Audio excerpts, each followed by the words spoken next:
वो सब पर बहुत जल्दी भरोसा कर लेती थी, पर अगर एक बार वो भरोसा टूट जाए तो दोबारा उस इंसान पर कभी भरोसा नहीं करती थी। वो जितनी खुशदिल और मासूम थी, उसका गुस्सा उतना ही खराब था। पहले तो वो जल्दी नाराज नहीं होती थी किसी से, लेकिन अगर किसी के लिए नाराजगी आ गई मन में, तो आसानी से उसे माफ नहीं कर पाती थी। वो कबीर और उसके बारे में हर चीज से वाकिफ थी। इस बार उसका भरोसा भी टूटा था और नाराजगी भी थी। ऐसे में जितना नॉर्मल वो दोनों अपना रिश्ता दिखा रहे थे, उनके लिए इस बात पर यकीन करना मुश्किल हो रहा था। वो पिक्चर तो प्रिया को समझ नहीं आया कि क्या बोले।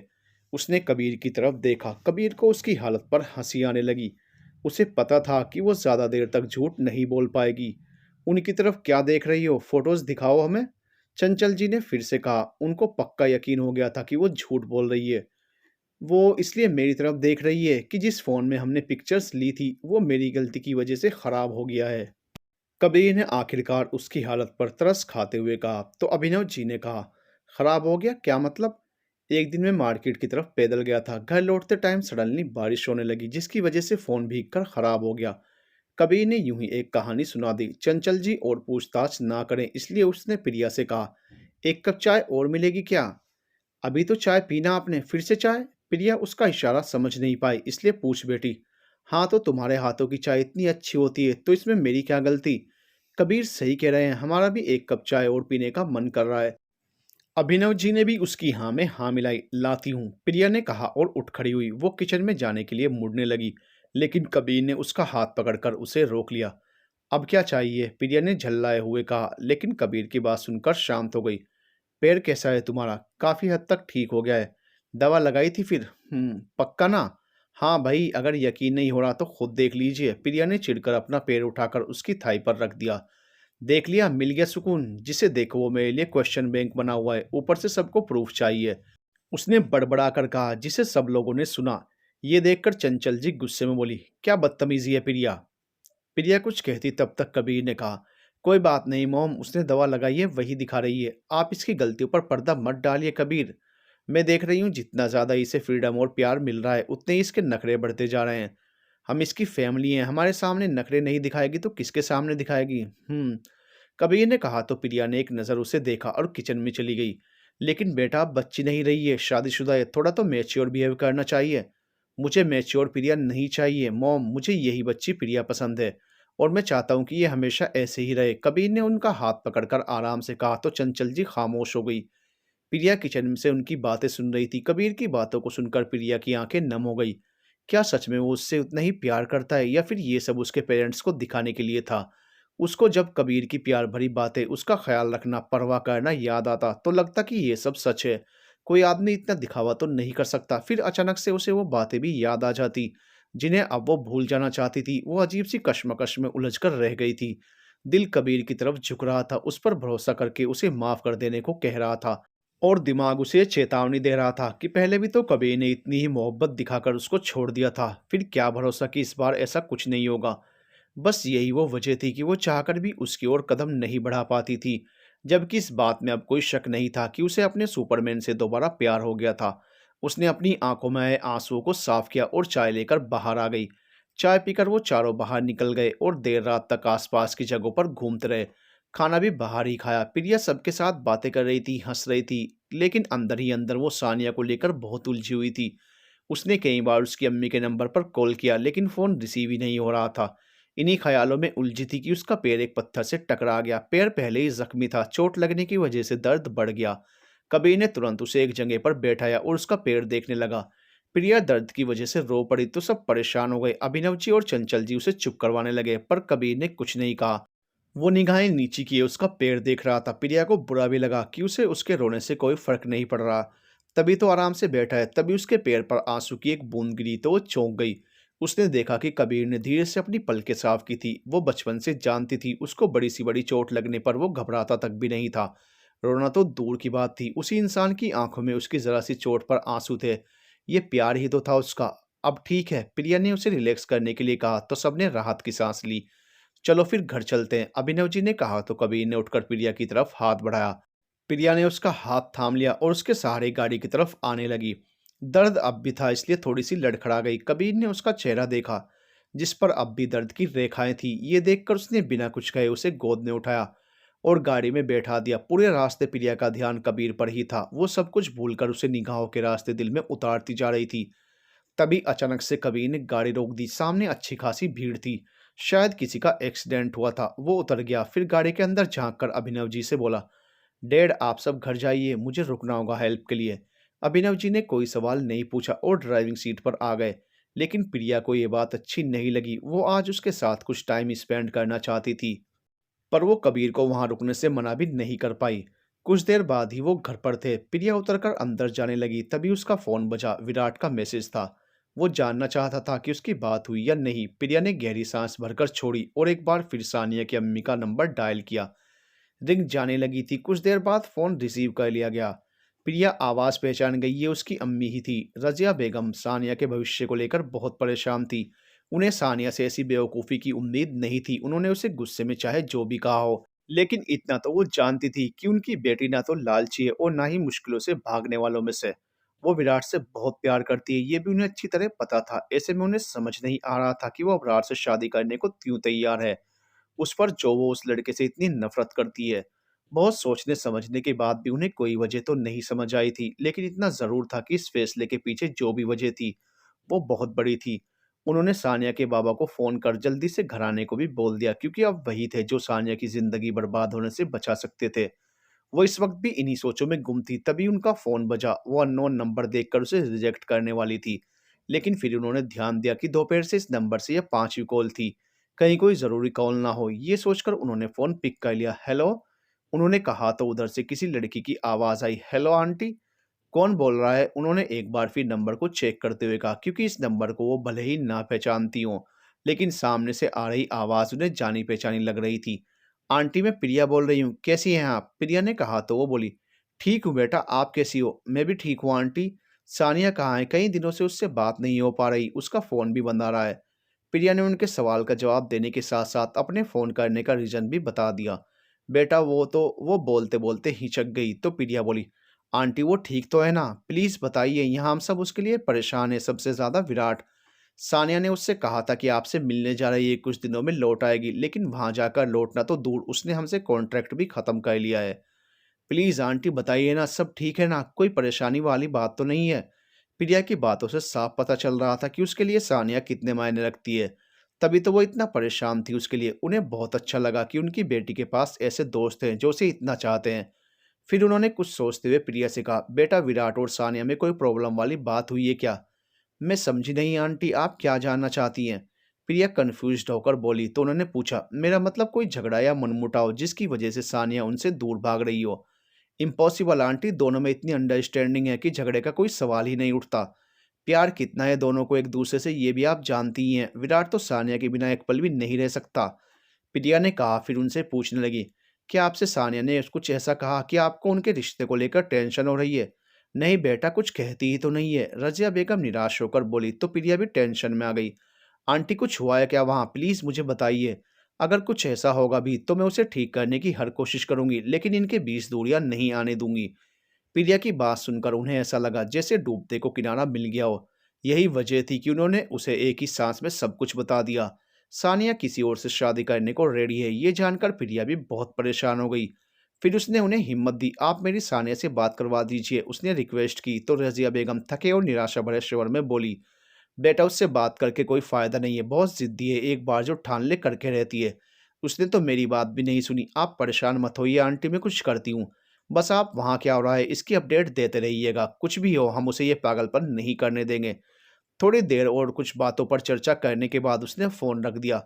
अब सबसे बड़ी मुश्किल विराट को इस बारे में बताना था। पता नहीं ये जानकर उसका क्या हाल होने वाला था। बेचारा टूट जाएगा, लेकिन जो भी हो उसे सच तो बताना ही था। इधर विराट मिस्टर गोयल के घर के बाहर खड़ा था। उन्होंने आज उसे अपने घर डिनर के लिए बुलाया था। उसकी यहाँ आने की ज़रा भी इच्छा नहीं थी, लेकिन आंटी और उन्होंने इतना मान मनोहर किया कि उसे मन मार कर आना पड़ा।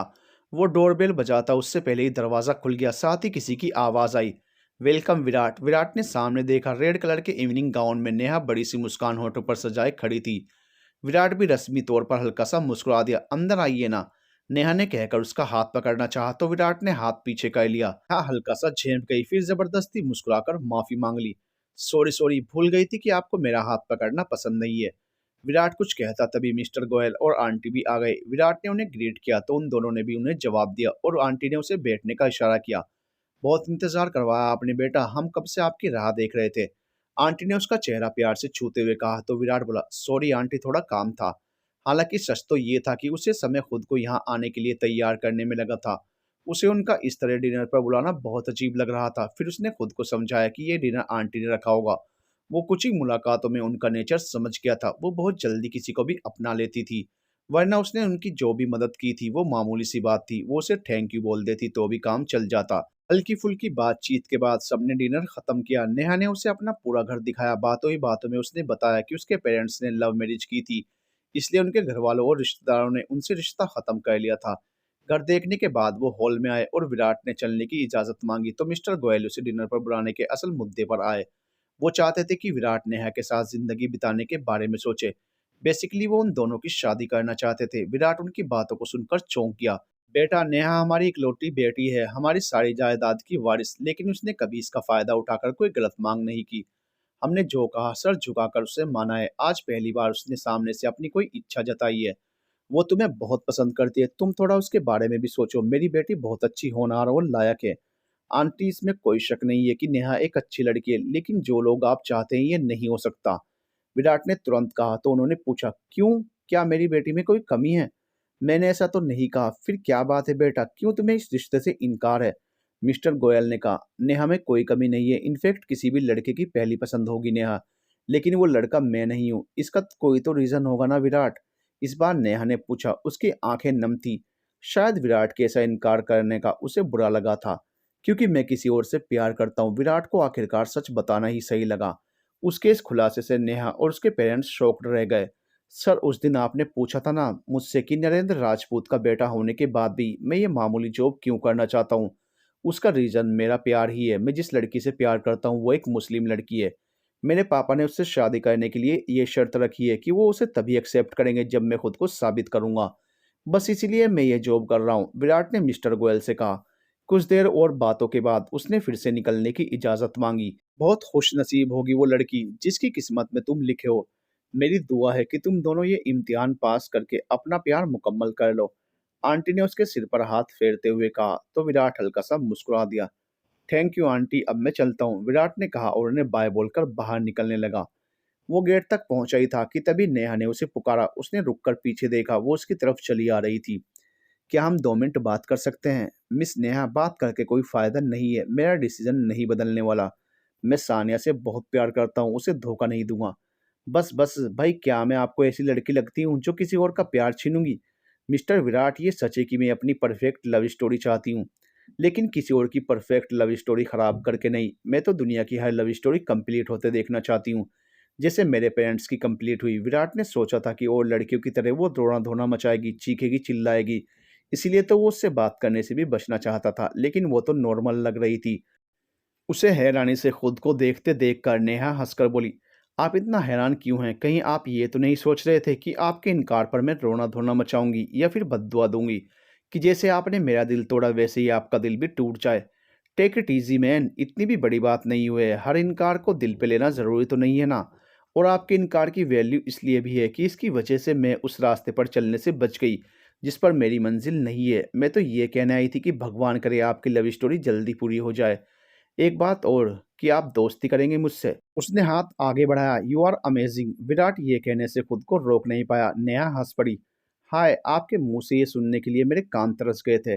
काश कि आपको मेरे अंदर और खूबियां नजर आती। विराट उसके कहने के अंदाज से थोड़ा अनकंफर्टेबल हो गया तो नेहा ने कहा, रिलैक्स, सिर्फ दोस्ती के लिए कह रही हूँ। मैं परछाइयों के पीछे भागने वालों में से नहीं हूँ। वैसे भी थोड़ी देर पहले किसी ने कहा है कि मैं किसी भी लड़के की पहली पसंद बन सकती हूँ। फिर मैं उसके पीछे क्यों भागूं जो मुझसे दोस्ती भी नहीं करना चाहता। नेहा ने अपना बड़ा हाथ पीछे करते हुए कहा तो विराट को याद आया कि उसने उसकी दोस्ती भी एक्सेप्ट नहीं की। वो कुछ ज़्यादा ही रूड हो रहा था उसके साथ। मैं उस इंसान का वेट करूंगी जिसकी मैं पहली पसंद हूँ। खैर, ये लीजिए, ये गिफ्ट मैंने आपके लिए लिया था कि तब आपको दूंगी जब आप हाँ कह देंगे। अब क्यों दे रही हो फिर। मैंने हाँ तो नहीं की, क्योंकि इसे देखूंगी तो आपकी याद आएगी, इसलिए ये मेरी तरफ से आपकी सानिया के लिए। आई एम श्योर उसे पसंद आएगा। बस आप ये मत बताइएगा कि आपकी किसी चाहने वाली ने दिया है। मैं सानिया से कुछ नहीं छुपाता। अगर उसे ये पता चल भी गया तो वो कभी इस बात का इश्यू नहीं बनाएगी। आई नो, कुछ तो स्पेशल बात होगी सानिया में जो आप उसे इतना पसंद करते हैं। खैर अब मैं चलती हूँ, मेरे पेरेंट्स परेशान होंगे मुझे लेकर, मुझे उन्हें भी समझाना है, कहकर वो पीछे मुड़ गई। नेहा, विराट ने पुकारा तो उसने विराट को देखा। विराट ने मुस्कुराकर दोस्ती का हाथ बढ़ा दिया। दोस्त। नेहा का चेहरा खिल उठा, उसने तुरंत हाथ मिला लिया। इसके बाद विराट निकल गया। उसके जाते ही नेहा रो पड़ी। दिल तो टूटा ही था उसका। कबीर अब तक घर नहीं आया था। प्रिया बाहर सोफे पर बैठी वेट कर रही थी। चंचल जी आकर उसके पास बैठ गई। फोन लगा कबीर का? उन्होंने पूछा तो प्रिया ने इनकार में सिर हिला दिया। एक काम करो, जाकर सो जाओ, मैं हूं यहाँ पर, वो आएंगे तो बता दूंगी। चंचल जी ने कहा तो प्रिया ने तुरंत मना कर दिया। नहीं मोम, जब तक वो नहीं आ जाएंगे मुझे नींद नहीं आएगी। अच्छा लगा ये देख कर कि तुम्हें इतनी तो परवाह है अपने पति की। मैं समझी नहीं, आप कहना क्या चाहती हैं? बेटा मैं माँ हूँ तुम्हारी, तुम लोग चाहे जितनी भी एक्टिंग कर लो, फिर भी जब से आई हूँ इस बात को नोटिस कर रही हूँ। तुम्हारा रिश्ता अब भी नॉर्मल नहीं है और तुम्हारी तरफ से इसे नॉर्मल रखने की कोई कोशिश भी नहीं है। सारे एफर्ट्स कबीर की तरफ से होते हैं। ये रिश्ता खराब भी उन्हीं की वजह से हुआ है मोम। प्रिया ने उन्हें याद दिलाया तो उन्होंने कहा, इस बात को कब तक लेकर बैठी रहने वाली हो तुम? मैं कोशिश कर रही हूँ मोम, पर यह इतना ईजी नहीं है। एक बात बताऊं, जिस इंसान को आपने अपना सब कुछ माना हो, जिसे अपनी जिंदगी सौंप दी हो, जिसके बिना आप एक पल भी नहीं जी सकते, जब वो आपको छोड़कर चला जाता है ना, तो ऐसा लगता है कि जिंदगी खत्म हो गई है। ऐसे में जब हम सच को रियलाइज करके आगे बढ़ने की कोशिश करें और अचानक से वो लड़का आपकी जिंदगी में वापस आकर आपसे प्यार करने का दावा करके खुद पर यकीन दिलाने की जितनी भी कोशिश करे, लेकिन उस पर विश्वास नहीं हो पाता है। पता है क्यों? क्योंकि धोखा खाने वाला इंसान तो खुद में खत्म हो चुका होता है, खुद पर यकीन करना भूल चुका होता है, फिर किसी और पर वो क्या विश्वास करेगा।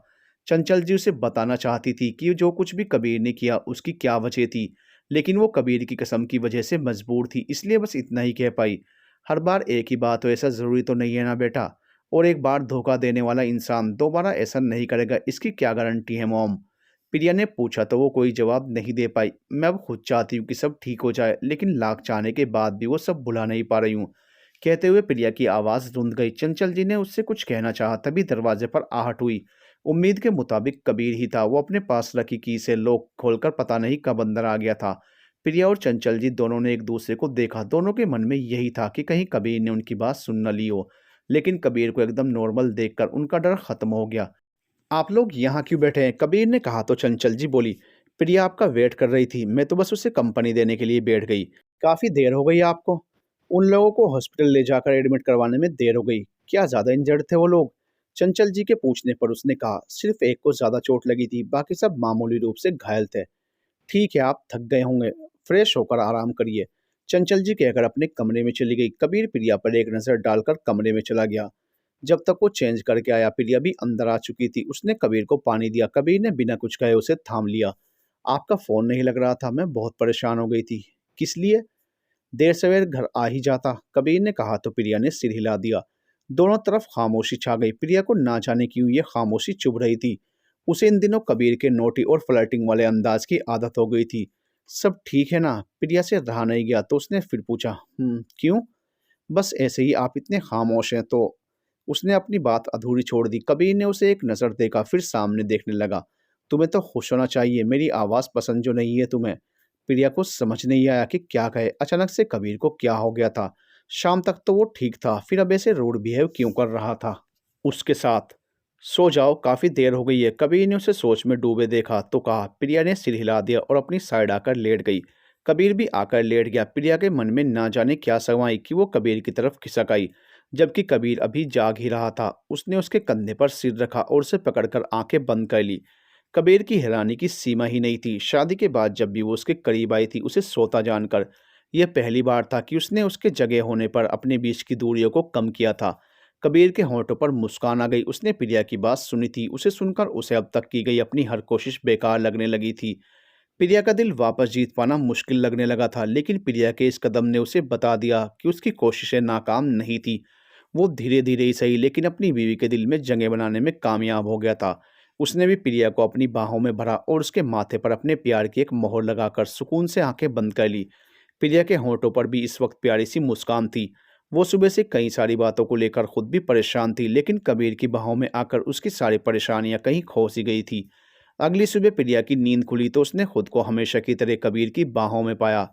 जब से वो दोनों एक बेड शेयर कर रहे थे, उसकी सुबह बहुत खूबसूरत होती थी। उसने कबीर को ध्यान से देखा, इसमें कोई शक नहीं था कि वो बेहद हैंडसम था, लेकिन इस वक्त उसके चेहरे पर दुनिया भर की मासूमियत बिखरी थी।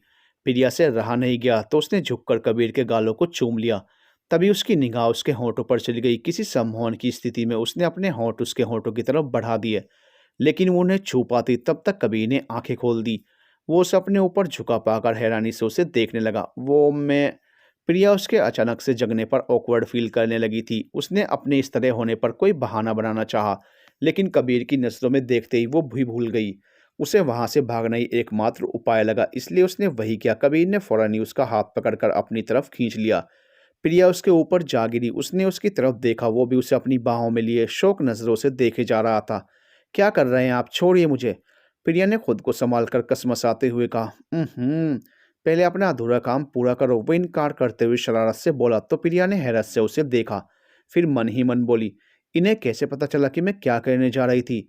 आप जाग रहे थे? नहीं, फिर आपको कैसे पता कि मैं क्या करने वाली थी?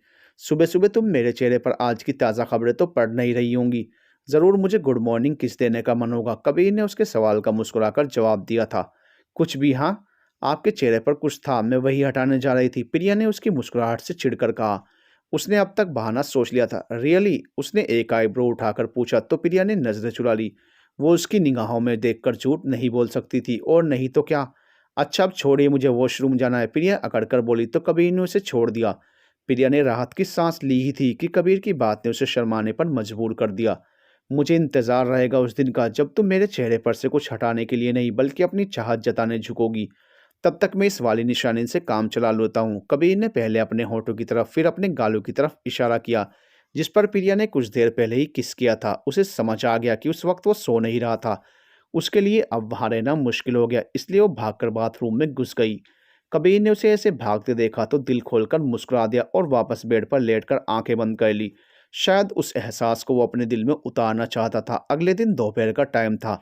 घर के सब लोग खाना खाकर अपने कमरे में आराम कर रहे थे। सानिया अम्मी के पास बहुत देर तक बैठी रही, लेकिन उन्होंने उससे आज भी कोई बात नहीं कही। सानिया ने कोशिश भी की तो उन्होंने उसे साफ लफ्ज़ों में कह दिया कि जब तक वो उन्हें शादी की असल वजह नहीं बताएगी तब तक उन्हें भी उससे कोई बात नहीं करनी है। सानिया को उनकी नाराज़गी बहुत खल रही थी, लेकिन वो चाहकर भी उनसे सच नहीं कह सकती थी। इसलिए वो बुझे मन से अपने कमरे में आ रही थी, तभी अबरार उसके सामने आकर खड़ा हो गया। सानिया ने उसे घूर कर देखा, फिर उसके बगल से निकलकर जाने लगी, लेकिन अबरार ने उसका हाथ पकड़ लिया। सानिया का दिमाग पहले ही खराब था, अबरार की हरकत ने उसे और खराब कर दिया। उसने झटके से अपना हाथ छुड़ाया और वार्निंग देते हुए बोली, आगे से अगर मेरा हाथ पकड़ा ना तो मुझे तुम्हारा हाथ तोड़ने में 1 मिनट भी नहीं लगेगा। उफ, इतना गुस्सा सिर्फ मेरे हाथ पकड़ने भर से, जबकि मैं होने वाला शौहर हूँ तुम्हारा, और वो लड़का जिसके साथ रहकर आई हो उसका छूना बहुत पसंद आया होगा, तभी तो उसके लिए घर छोड़ने को भी तैयार थी। एक बात बताओ, ऐसा क्या है उसमें जो मुझ में नहीं है? उसकी सबसे बड़ी खूबी यही है कि वो तुम्हारे जैसा नहीं है। तो तुम कहना चाहती हो कि एक साथ इतना वक्त गुजारने के बाद भी उसने तुम्हारे साथ कुछ नहीं किया? मैं लड़कों का नेचर बहुत अच्छे से जानता हूँ। दुनिया का कोई लड़का इतना खूबसूरत मौका छोड़ ही नहीं सकता, वो भी तब जब वो लड़की उसकी गर्लफ्रेंड हो। अबरार ने कहा तो सानिया व्यंग्य से मुस्कुराई। हर कोई तुम्हारी तरह घटिया नहीं होता, लेकिन मैं भी किसे समझा रही हूँ? तुम जैसे इंसान से इसी सोच की उम्मीद की जा सकती है। मैं जैसा भी हूँ कम से कम तुम्हारी तरह शरीफ बनने का ढोंग नहीं करता। मुझे नफरत है तुम जैसी लड़कियों से, उसने गुस्से में चिल्लाकर कहा। अगर ऐसा है तो फिर मेरे जैसी लड़की से शादी करने के लिए मरे क्यों जा रहे हो? ढूंढ लो कोई अपनी पसंद की। क्या करूं, नानू जान को मना नहीं कर सकता, और दूसरा तुम्हें सबक सिखाने का इससे बेहतर मौका भी नहीं मिल सकता। मुझे आज भी याद है वो थप्पड़ जो तुमने मारा था। उसके हाथ अपने आप ही उसके गालों पर चले गए, साथ ही होंठों पर अजीब सी मुस्कान आ गई। याद है? फिर भी मुझसे उलझने की कोशिश कर रहे हो? हिम्मत की दाद देनी पड़ेगी तुम्हारी। सानिया ने उसका मजाक उड़ाया तो वो गुस्से से भर उठा। जितना उड़ना है उड़ लो, बस कुछ दिन और हर बात का हिसाब लूंगा तुमसे, वो भी सूद समेत। हो गया तुम्हारा, जाऊं अब? सानिया बेपरवाही से बोली, जबकि वो उसकी आंखों में दिखाई दे रहे जुनून से सिहर सी गई थी। लेकिन वो खुद को उस घटिया इंसान के सामने कमजोर नहीं दिखा सकती थी। जाओ, मगर याद रखना बस कुछ दिन और फिर तुम खुद मेरे पास आओगी। फिर मैंने भी तुम्हारे पर न कतर दिए तो मेरा नाम भी अबरार नहीं। अबरार उसके अंदाज पर हैरान था, इसलिए उसे और जलाने की कोशिश करते हुए बोला, लेकिन सानिया उसकी बात कंप्लीट होने से पहले ही अपने कमरे में चली गई। अबरार ने गुस्से से उसके बंद हो चुके दरवाजे को घूरा, फिर वापस सबके पास चला गया। सानिया कमरे में आकर सीधे बाथरूम में चली गई। उसने पानी चला दिया और अपना हाथ धोने लगी, जिसे अभी अभी अबरार ने पकड़ा था। उसे घिन आ रही थी उसकी छुअन से। वो एक मिनट भी उसको बर्दाश्त नहीं कर सकती थी और उसके साथ ही उसे सारी जिंदगी बितानी थी। उसका एक टच उसे इतना बुरा लग रहा था। क्या होगा जब वो शादी के बाद उसके करीब आएगा? सानिया बेबसी से रो पड़ी। उसे इस वक्त विराट की बहुत याद आ रही थी, लेकिन वो चाहकर भी उसे कुछ बता नहीं सकती थी। दादा जान ने उससे उसका फ़ोन भले ही छीन लिया था, लेकिन इसके बाद भी उसके पास ऑप्शन था विराट से राब्ता करने का। लेकिन क्या फ़ायदा था? उसकी किस्मत में तो उसका साथ लिखा ही नहीं था। फिर वो विराट को किसी खतरे में कैसे डाल देती? वो जानती थी जैसे ही उसे इस बारे में पता चलेगा, वो सब कुछ छोड़कर चला आएगा। बस यही वो नहीं चाहती थी। वो जानती थी कि इस वक्त वो उससे नाराज़ होगा, लेकिन कम से कम वो सेफ तो रहेगा, भले ही उसे बेवफा समझ कर ही सही। वो इस इल्ज़ाम के साथ भी रहने को तैयार थी। आंखें फिर भरभरा उठी। ये एहसास बेवफाई उसे पल पर मार रही थी। पता नहीं इस अपराध बोध के साथ उसकी बाकी की उम्र कैसे गुजरेगी। कबीर नहाकर बाहर निकला तो प्रिया ड्रेसिंग टेबल के पास खड़ी कंघी कर रही थी। कबीर भी उसके पास चला आया। प्रिया ने मिरर में उससे देखा, फिर नजरें चुरा ली और सिंदूर की डिब्बी उठाकर सिंदूर लगाने को हुई। तभी कबीर ने उसके हाथ से डिब्बी ले ली और उसे अपनी तरफ घुमाकर एक चुटकी सिंदूर लेकर उसकी मांग भर दी। पहली बार जब उसने उसकी मांग भरी थी, तब वो कुछ भी सोचने समझने की स्थिति में नहीं थी, लेकिन आज उसकी इस हरकत ने उसकी धड़कनों को शोर मचाने पर मजबूर कर दिया था। कितने सारे एहसास अचानक ही मन में चले आए थे, जिनकी वजह से प्रिया की पलकें खुद ही झुक गई, मानो वो इस खूबसूरत से लम्हे को खुद में कैद करना चाहती हो। कबीर ने उसे कंधों से पकड़कर अपनी तरफ खींच लिया और उसके शर्म से गुलाबी हुए चेहरे को गौर से देखने लगा। उसकी निगाहों से प्रिया बेचैन होने लगी। उसको अपनी सुबह वाली हरकत याद थी, इसलिए उसके इस तरह देखने से उसे और भी ज्यादा शर्म आ रही थी। वो वहां से भागकर कहीं छुप जाना चाहती थी, लेकिन उसे कबीर के पास रहना भी अच्छा लग रहा था। वो इसी कश्मकश में उलझी हुई थी कि कबीर ने उसके माथे को चूम लिया। उसकी बंद पलकें फड़फड़ाने लगी तो एक एक करके उसने उन पलकों पर भी अपनी निशानी छोड़ दी। वो आगे कुछ करता तभी चंचल जी ने प्रिया को आवाज दी, जिससे दोनों ही होश में आए। प्रिया ने उसे हल्का सा धक्का दिया और बाहर भाग गई। पीछे उसके शर्म से लाल हुए चेहरे को याद करके कबीर मुस्कुरा उठा। अच्छा हुआ कि चंचल जी ने उसे बुला लिया, वरना शायद वो अपनी लिमिट भूल जाता। भले ही वो उसकी वाइफ थी, उस पर उसका हक था, लेकिन वो अपना हक तभी लेना चाहता था जब प्रिया अपनी चाहत एक्सेप्ट कर ले। हाँ, तब तक वो अपना प्यार ऐसे ही थोड़ा थोड़ा करके उस पर बरसाने वाला था। तू सुन रहा है ना मैंने क्या कहा? तू ठीक तो है ना? प्रिया ने दूसरी बार पूछा, लेकिन पहली बार की तरह इस बार भी कोई आवाज नहीं आई। दरअसल अभी अभी उसने बहुत हिम्मत करके विराट को सानिया के निकाह वाली बात बताई थी। उसे लगा था ये सुनकर वो पैनिक हो जाएगा, चीखेगा, गुस्सा करेगा, लेकिन वो तो खामोश हो गया था। प्रिया ने एक बार फिर फोन की स्क्रीन को देखा। कॉल अब भी जारी थी। अब उसे टेंशन हो रही थी। उसने घबराहट से फिर उसका नाम लिया, विराट।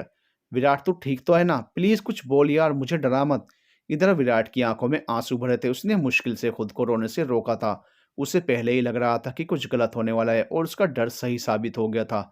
विराट मुझे लग रहा है तू ठीक नहीं है। मैं सुपरमैन को बुलाती, लेकिन वो भी इस वक्त घर पर नहीं है। क्या करूं? उन्हें फोन करूं या फिर मॉम डैड और माँ पापा को बोलूं? प्रिया घबराहट में लगातार बड़बड़ा जा रही थी। विराट ने उसे पैनिक देखा तो आखिरकार बोल पड़ा, मैं ठीक हूं, तुम परेशान मत हो। तू पक्का ठीक है ना? प्रिया को उसकी बात पर यकीन नहीं हुआ।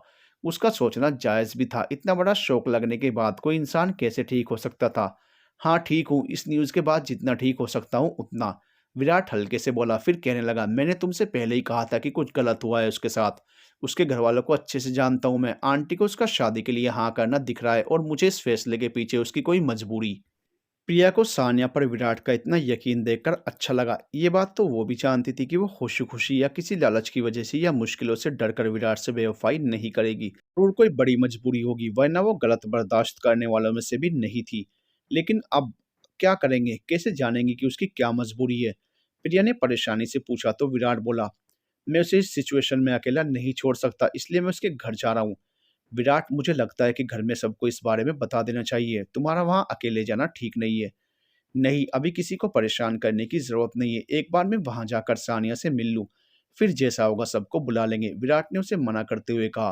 प्रिया उसकी बातों से सहमत नहीं थी, फिर भी उसने उसकी बात मान ली। रात को डिनर के बाद कबीर कमरे में आया, तो प्रिया ड्रेसिंग के पास खड़ी ना जाने किन ख्यालों में खोई थी कि उसे कबीर के आने का भी पता नहीं चला। कबीर उसके पास आया और उसे पीछे से हक कर लिया। तब जाकर उसे होश आया। परेशान हो? कबीर ने आईने में से उसे देखते हुए सवाल किया, तो प्रिया का जी चाहा कि उसे सब कुछ बता दे। लेकिन फिर उसे विराट की बात याद आई तो उसने इनकार में सिर हिला दिया। फिर क्या सोच रही थी? कुछ खास नहीं, बस इधर-उधर की बातें। प्रिया उसे टालने वाले अंदाज में बोली। कबीर समझ गया कि वो उसे अपनी परेशानी नहीं बताना चाहती और वो उससे ज़बरदस्ती कुछ नहीं जानना चाहता था, इसलिए उसने उसका ध्यान इस बात से हटाने का सोचा। पति के होते हुए बीवी को इधर-उधर की बातें परेशान करें, ये तो अच्छी बात नहीं है बीवी। कबीर ने उसके ऊपर अपनी पकड़ कसते हुए कहा और अपनी ठुड्डी उसके कंधे पर रखकर चेहरा उसके चेहरे से लगा लिया। प्रिया की सांसें अटक गई। उसने बड़ी मुश्किल से कहा, ये आप क्या कर रहे हैं? अपनी बीवी से प्यार, कबीर ने मदहोश से लहजे में कहा तो वो उछल पड़ी। एक ही पल में सारे ख्याल हवा हो गए। उसने शर्म से बोझिल पलकें उठाई तो नजर कबीर से जा मिली। उसकी पलकें फिर झुक गई। उसने वहां से भागना चाहा, लेकिन कबीर की मजबूत बाजुओं में होने की वजह से यह भी मुमकिन नहीं था। आजकल आपको क्या हो गया है? उसने नर्वस होकर कहा तो कबीर ने अपने होंठ उसके कानों के पास ले जाकर धीरे से कहा, तुम नहीं जानती कि मुझे क्या हुआ है। प्लीज ऐसी बातें मत करिए। प्रिया ने हल्के से कहा। कबीर को उसका यह शर्म से लाल चेहरा बहुत दिलकश लग रहा था। क्यों? क्योंकि प्रिया कुछ कहते कहते रुकी, फिर झल्ला कर बोली, आप समझते क्यों नहीं? मैं आपको अब उन नजरों से नहीं देखती। कबीर ने गौर से उसके चेहरे को देखा, फिर उसका चेहरा एक उंगली की सहायता से ऊपर उठाकर उसकी आंखों में झांक कर पूछा, किन नजरों से? प्रिया उसके सम्मोहन में ऐसी बंदी कि उसे कोई जवाब नहीं सूझा। कबीर को कुछ कुछ अंदाजा था कि वो क्या कहना चाहती थी, इसलिए उसकी आंखों में देखते हुए वो उसके और करीब होकर बोला, तो अब से देखना शुरू कर दो, क्योंकि मैं तो तुम्हें अब भी उन्हीं नजरों से देखता हूँ। प्रिया उसे हैरत से देखने लगी। तभी कबीर ने अपने होंठों से उसके होंठ छू लिए। प्रिया को करंट सा लगा। उसने उसे हल्का सा पुश किया और झूठी नाराजगी से बोली, क्यों कर रहे हैं आप ये सब? चेक कर रहा था कि तुम्हारे लफ्जों में कितनी सच्चाई है। खुशी की बात बताऊं, तुम भी मुझे उन्हीं नजरों से देखती हो। कबीर ने उन्हीं वर्ड पर जोर डालकर कहा और प्रिया को हैरान परेशान छोड़कर बाथरूम में चला गया। प्रिया अपने तेजी से धड़कते दिल को संभालते हुए सोफे पर जा बैठी। ये आजकल सुपरमैन को क्या हो गया है? उनका मूड कुछ अलग ही रहने लगा है। कब क्या कर जाते हैं कोई सोच भी नहीं सकता। सोचते हुए उसकी उंगलियां अपने आप ही उसके होठों पर चली गई, जहां कबीर के होठों का एहसास अब भी मौजूद था। कपड़ों से उसके परफ्यूम की खुशबू आ रही थी। हालांकि ये कोई किस नहीं थी। उसने हल्का सा छुआ भर था उसके होठों को, लेकिन प्रिया की धड़कनें बढ़ाने के लिए छुअन ही काफी थी।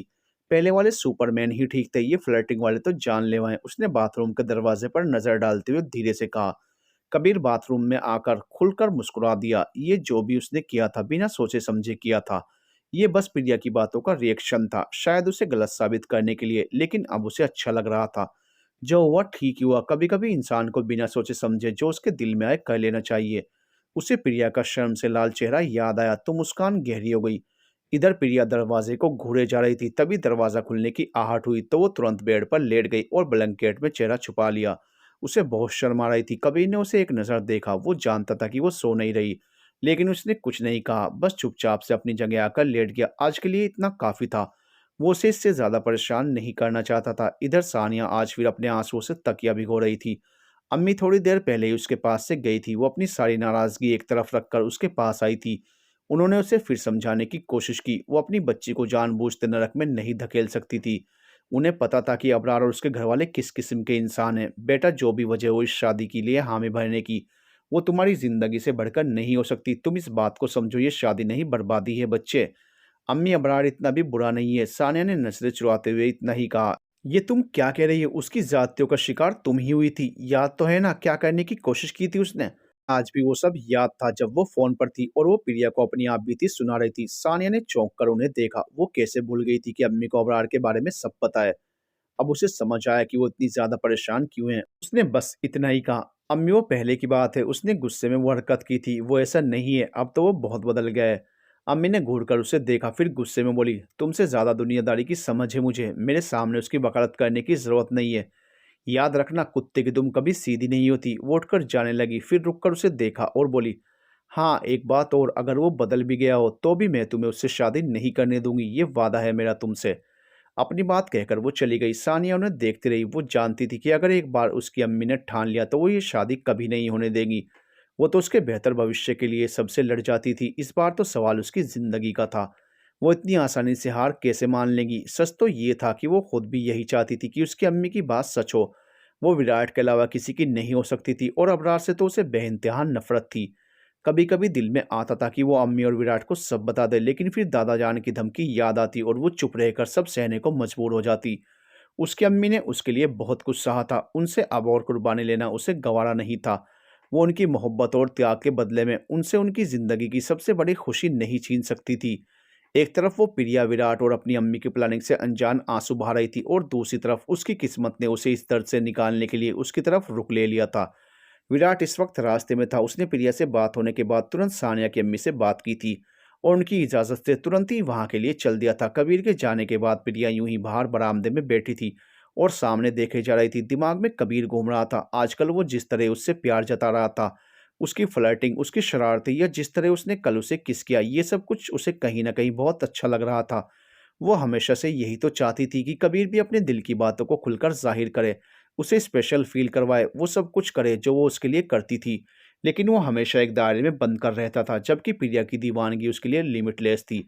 उसे अपनी मोहब्बत जताने से कभी कोई परहेज नहीं था। उसका जब जो दिल करता वो बिना सोचे समझे कर जाती थी और कबीर से भी ऐसी ही दीवानगी की उम्मीद करती थी। ऐसा नहीं था कि वो कभी प्यार नहीं जताता था, लेकिन वो आम बॉयफ्रेंड की तरह कभी नहीं रहा। उसने हमेशा दोनों के दरमियान एक फासला बनाए रखा था, ना कभी खुद कोई लिमिट पार की और ना उसे ऐसा करने देता था। प्रिया को हमेशा उससे यही एक शिकायत रहती थी, लेकिन अब जो बदलाव उसके व्यवहार में आया था वो प्रिया की नाराजगी को खत्म करके फिर से उसे अपने सुपरमैन का दीवाना बनने पर मजबूर कर रहा था।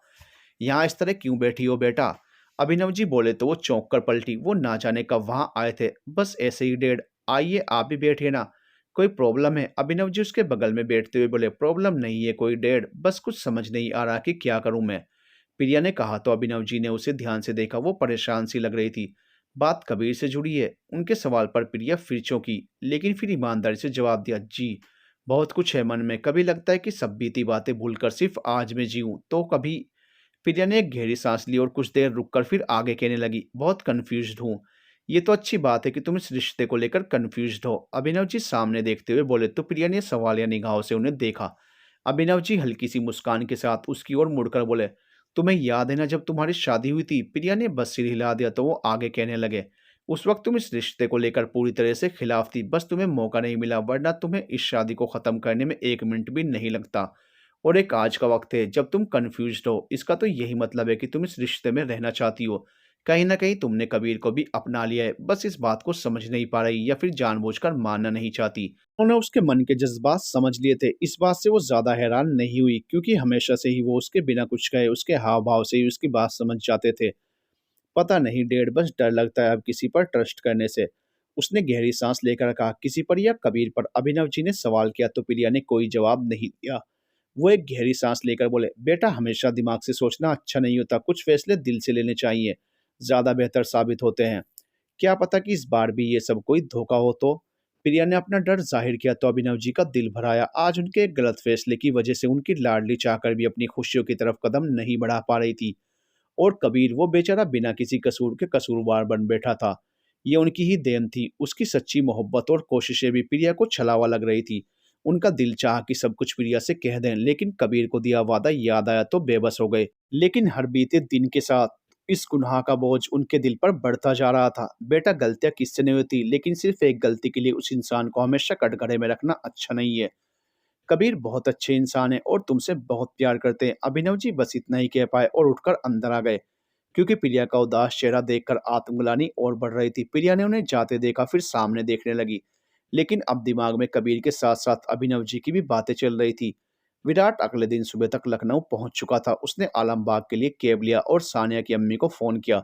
वो भी शायद इसी इंतजार में बैठी थी, तभी तुरंत ही उसकी कॉल रिसीव कर ली। विराट ने कुछ फॉर्मल बातचीत के बाद उनसे घर का एड्रेस मांगा। उन्होंने एड्रेस बताने के साथ ये भी कहा कि वो दोपहर में घर आए, क्योंकि उस वक्त घर के लोग शॉपिंग के लिए जाने वाले थे और वही टाइम ऐसा होता है जब घर के सदस्य अपने अपने कमरों में आराम कर रहे होते हैं। नौकरों के लिए भी ये फुर्सत का समय होता था। विराट ने उनकी बात मान ली और आलमबाग उतरकर इधर उधर टाइम पास करने लगा।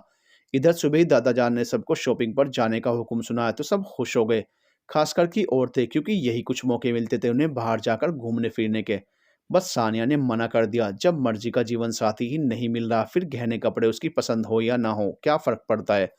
दादा जान ने भी उसे साथ चलने के लिए फोर्स नहीं किया, क्योंकि उन्हें डर था कि कहीं वो बाहर जाकर विराट से कांटेक्ट करने की कोशिश ना करे। दोपहर तक सब तैयार होकर निकल गए। अम्मी भी खराब तबीयत का बहाना करके रुक गई थी। सबके जाने के बाद उन्होंने विराट को कॉल करके बुला लिया और उसे पिछले रास्ते से घर के अंदर ले आई। फिर उसे सानिया के रूम के पास ले जाकर वो खिड़की दिखाई जिससे वो अंदर जा सकता था, जो उन्होंने पहले ही खोल दी थी। विराट ने उन्हें इशारे से थैंक यू कहा तो वो उसके सर पर हाथ फेरकर एक तरफ आ गई और निगरानी में लग गई कि अगर कोई घर का सदस्य आ भी जाए तो उसे सानिया के पास जाने से रोक सकें। To be continued.